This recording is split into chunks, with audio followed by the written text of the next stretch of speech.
Hi, it's Steve. Today we'd like to show you how to change the door shelf retainer on your refrigerator.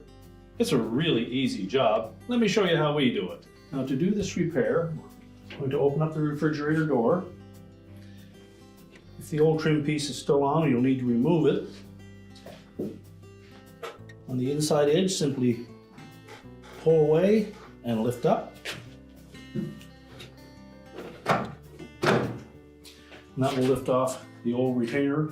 We'll discard it. Now when installing the new one, we want to make sure that we slide these two end tabs over those projections on the inner door panel. So simply line it up.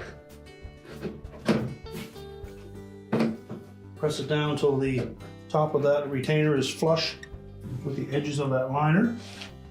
Now to prolong the life of that retainer, make sure that we don't put too many items on that bottom shelf that will push up against it. And remember to recycle your old one. Close up the door and your repair is complete.